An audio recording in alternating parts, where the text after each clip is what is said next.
السلام علیکم ورحمۃ اللہ وبرکاتہ۔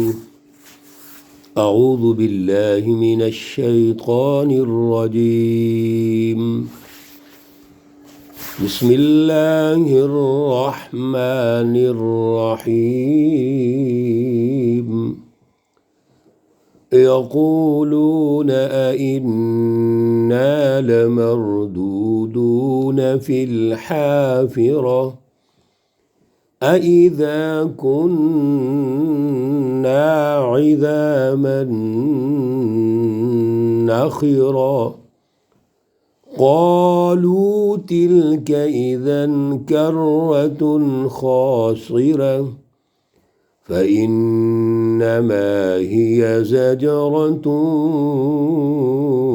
واحدة صدق اللہ العلی العظیم۔ اللہم صلی علی سیدنا و مولانا محمد النبی الأمی وعلى آلہ واصحابہ وبارک وسلم وصلی علیہ۔ معزز سامعین و سامعات، پارہ نمبر 29 سورۃ النازعات، آیات مقدسہ 10 تا 15 ہیں۔ اللہ رب العزت ان آیات کا فہم اور شعور عطا فرمائیں اور عمل کی توفیق اور صلاحیت عطا فرمائیں۔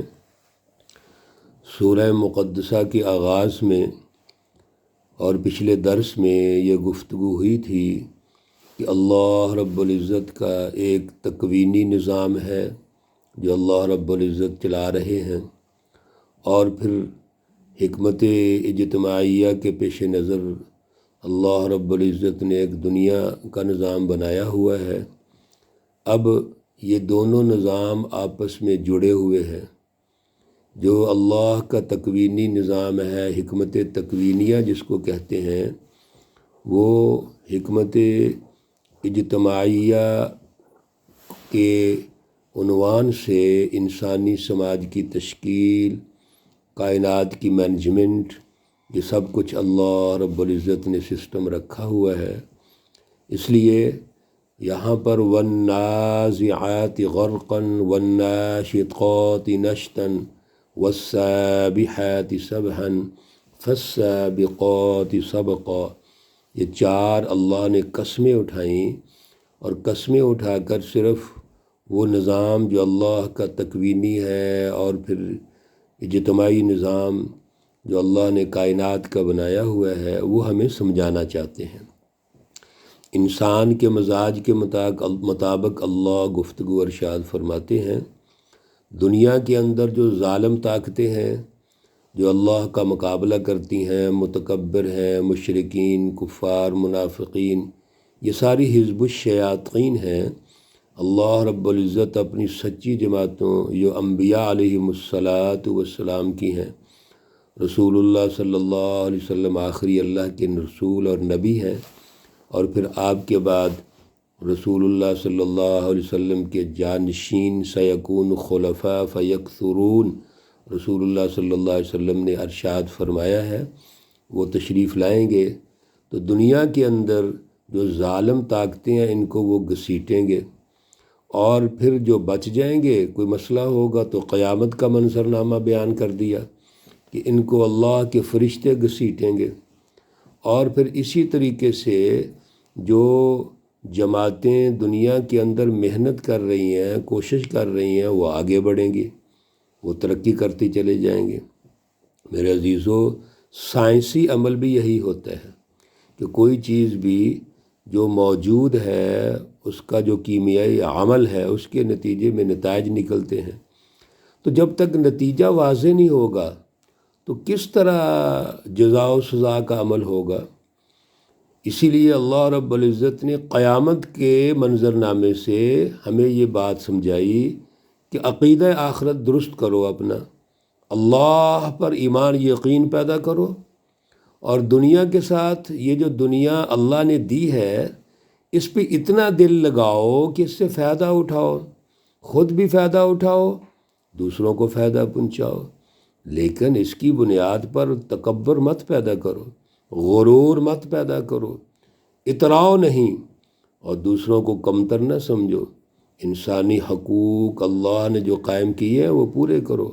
تمہیں تو حقوق پورا کرنے والا پیدا کیا اللہ نے، اعلیٰ عقل دی، اعلیٰ دماغ دیا، اعلیٰ سوچ دی، اور پھر اعلیٰ فکر دے دیا، اعلیٰ فکر اور فلسفہ دے دیا۔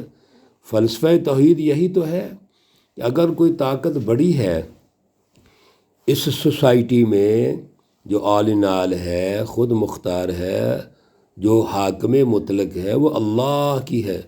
باقی انسان سارے تو ایک دوسرے کے معاون ہیں، ایک دوسرے کے محتاج ہیں۔ تو محتاج کس طرح حاکم ہو سکتا ہے؟ یہ جو حکمران کا تصور ہے، حاکمیت کا تصور ہے دنیا کے اندر، یہ بھی خدمت کا تصور ہے۔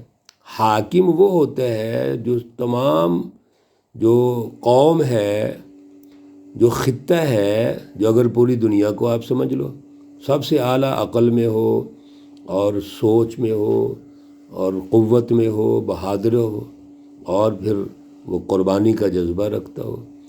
حاکم تو ماں باپ کی طرح ہوتے ہیں۔ اس لیے میرے عزیزو، اللہ رب العزت نے یہ چاروں قسمیں کھا کر فرما دیا تھا فالمدبرات امرا۔ اب تدبیر امر ہونا چاہیے، اور تدبیر امر یہی ہے کہ اللہ کے نظام کو غالب ہونا چاہیے۔ پھر اللہ رب العزت نے قیامت کا منظرنامہ پیش کر دیا کہ جس وقت دنیا کے اندر قیامت کیا ہوتی ہے؟ انقلابات ہوتے ہیں۔ انقلاب آئے گا تو یہ کانپیں گی جماعتیں، ایسے نہیں ہوا غزوہ بدر کے موقع پر۔ اور پھر جو سور پھونکا جائے گا تو تتبع ہر رادفہ، وہ ایک دوسرے کے پیچھے، جس کو آفٹر شاکس کہتے ہیں، زلزلے آتے رہیں گے۔ ہوگا کیا؟ سب چیزیں تباہ ہو جائیں گی۔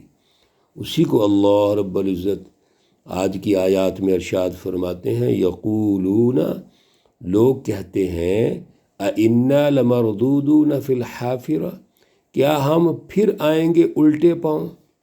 کیا یعنی اس قبر کے اندر یہ جو چلا گیا شخص، یہ واپس کیسے آ سکتا ہے؟ ہمارا غلبہ ہو، ہمارے پاس اختیارات ہوں، تو یہ محمد صلی اللہ علیہ وسلم ایک چھوٹی سی جماعت لے کے کس طرح یہ کہتا ہے جی میں انقلاب لے آؤں گا، آزادی حاصل کر لوں گا؟ بھائی مکہ کے حکمران ہم ہیں، بیت اللہ کے متولی ہم ہیں، سسٹم ہمارے پاس ہے، وسائل ہمارے پاس ہے، یہ کیا کر لے گا بھلا؟ اور جب رسول اللہ صلی اللہ علیہ وسلم نے ان کو عقیدہ آخرت کی بنیاد پر آخرت سمجھائی تو کہنے لگے یہ کیسے ہو سکتا ہے؟ نہ تو انقلاب آ سکتا ہے، نہ قیامت آ سکتی ہے۔ یہ ان کی سوچ ہے۔ اَإِذَا كُنَّا عِظَامًا نَخِرَةً، کیا جب ہم ہو چکے کہ ہڈیاں، ناخرہ کھوکھری ہڈی، یعنی جس طرح یہ کہتے ہیں کہ یہ دوبارہ اٹھائے جائیں گے اور ہڈیاں کھوکھری ہو جائیں گی، زمین کے اندر بوسیدہ ہو کے مل جائیں گی، یہ کیسے ہو سکتا ہے؟ قالوا، کہنے لگے، بولے، تلک اذن کرۃ خاسرہ، تو یہ تو اگر آنا ہوا تو پھر تو بڑا خسارے کا آنا ہے۔ یعنی یہ مذاق اڑا رہے ہیں کہ یہ کیسے ہو سکتا ہے، اور مسلمان جو ہماری نسبت یہ کہتے ہیں کہ یہ خسارے میں آئیں گے، یہ ممکن ہی نہیں ہے۔ میرے عزیزو، یہ سوچ اس ظالم طبقے کی، دنیا کے اندر انقلابات کو نہیں مانتے، دنیا کے اندر عدل کے نظام کو نہیں مانتے، اللہ رب العزت کا توحید کا نظام نہیں تسلیم کرتے، دنیا میں ظلم کرتے ہیں، غلامی پیدا کرتے ہیں، اپنا غلام لوگوں کو بناتے ہیں۔ میرے عزیزو، اللہ فرماتے ہیں فَإِنَّمَا هِيَ زَجْرَةٌ وَاحِدَةٌ، یقیناً زجرۃ واحدہ، ایک جھڑک ان کے لیے کافی ہے۔ ایک یہ اعلان اور ایک یہ سور پھونکنا، یہ دنیا میں کافی ہے اور آخرت میں بھی کافی ہے۔ اللہ رب العزت نے غزوہ بدر کے موقع پر رسول اللہ صلی اللہ علیہ وسلم نے جب اعلان فرمایا، اور سارے کفار جو مکہ کے کافر ہیں وہ ایک جھڑک سے ڈر گئے اور میدان میں آ گئے، مقابلے پہ آ گئے۔ میدان میں لانے کے لیے دشمن کو یہی کافی ہوتا ہے۔ یہ تو دشمن بزدل ہے، جو سرمایہ پرست ہے وہ بہادر کیسے ہو سکتا ہے؟ میرے عزیزو، اللہ پرست انسان بہادر ہوتا ہے۔ سرمایہ پرست سرمایہ کے بل بوتے پر صرف اس زوم کے اندر کہ میرے پاس سب کچھ ہے متکبر ہو جاتا ہے، اور تکبر کی وجہ سے وہ اپنے مشن سے پیچھے نہیں ہٹتا۔ کیوں؟ اس سے وابستہ ہو جاتا ہے، دل اس کے ساتھ اس کا جڑ جاتا ہے۔ اس لیے ظالم مافیا اور ظالم طبقہ ہوتا ہے۔ فَإِذَا هُمْ بِالسَّاهِرَةِ، ایک جھڑک آئی، اپنی بلوں سے نکلے، گھروں سے نکلے اور میدان میں آ گئے۔ غزوہ بدر کے موقع پر رسول اللہ صلی اللہ علیہ وسلم کو اس جھڑک سے یہ مکہ سے نکلے اپنے گھروں سے اور میدان میں آ گئے، مقابلے میں آ گئے سامنے۔ اور اللہ رب العزت کا جب سور پھونکا جائے گا تو وہ سب جہاں جہاں ہوں گے، قبروں کے اندر ہوں گے، جہاں بھی موجود ہیں، سب نکل کر میدان میں آ جائیں گے۔ یہ اللہ نے نقشہ کھینچا ہے۔ ہمیں دنیا کے اندر بھی عقیدہ آخرت کی بنیاد پر اس کو سمجھنا ہے، انقلابات کا سسٹم سمجھنا ہے، اور آخرت میں بھی اللہ رب العزت نے جو سمجھایا ہے وہ سمجھنا ہے۔ میرے عزیزو، یہ ہے ان کا میدان میں آنا، قیامت کا منظر نامہ ہے، اور پھر دنیا کے اندر انقلابات کے سامنے آنا ہے۔ اللہ رب العزت فرماتے ہیں هل اتاک حدیث موسیٰ، کیا آپ کے پاس موسیٰ علیہ السلام کی خبر نہیں آئی؟ حضرت موسیٰ علیہ السلام کی مثال اللہ اکثر جگہ دیتے ہیں۔ کیوں؟ رسول اللہ صلی اللہ علیہ وسلم کا مکمل جو مشن ہے وہ موسیٰ علیہ السلام کی طرح ہے، ان کے ساتھ ہی ملتا جلتا ہے۔ حضرت موسیٰ علیہ السلام وقت کے فرعون کا مقابلہ کرتے ہیں، آگے آ رہا ہے، تو رسول اللہ صلی اللہ علیہ وسلم نے فرمایا آج کے دور کا فرعون کون ہے؟ ابو جہل۔ آپ نے ابو جہل کا مقابلہ کیا۔ اور بین الاقوامی فرعون کون ہے؟ رسول اللہ صلی اللہ علیہ وسلم کے دور میں وہ کیسر و کسریٰ ہے، تو آپ نے کیسر و کسریٰ کا مقابلہ کیا۔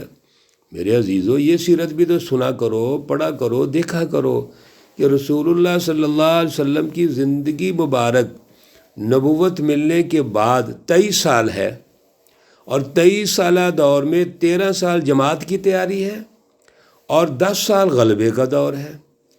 اسی سسٹم کو، جو ظلم کا سسٹم ہے، اس کو آپ نے ختم کیا، ریاست مدینہ تشکیل کی، ریاست مکہ تشکیل کی۔ تو عقیدہ آخرت تو یہ ہے کہ ہر آنے والا دن بہتر ہوتا چلا گیا، اور یہی جماعت جو سچی جماعت ہوتی ہے، دنیا میں اللہ کے دین کو غالب کرتی ہے، اللہ کی رضا سمجھتی ہے، تو جب مرنے کے بعد کی آخرت شروع ہوتی ہے اس میں سرخرو ہو جاتے ہیں، اللہ ان کا استقبال کرتے ہیں۔ اللہ ہمیں بھی سچی جماعتوں سے وابستہ فرمائے، رسول اللہ صلی اللہ علیہ وسلم کے اسوہ حسنہ کو سمجھتے ہوئے ہمیں بھی آج کے دور میں انقلابات اور تبدیلی نظام کے لیے جد و جہد کی توفیق اور صلاحیت عطا فرمائے۔ اللہ رب العزت تمام بیماروں کو شفائے کاملہ عاجلہ مستمرہ عطا فرمائیں۔ اللہ رب العزت تمام مرحومین و مرحومات کو جنت الفردوس میں اعلیٰ مقام عطا فرمائیں۔ ربنا تقبل منا انك انت السميع العليم وتب علينا انك انت التواب الرحيم، وصلى الله تعالى على النبي الأمي محمد وعلى آله وأصحابه أجمعين برحمتك يا أرحم الراحمين۔ السلام عليكم ورحمة الله وبركاته۔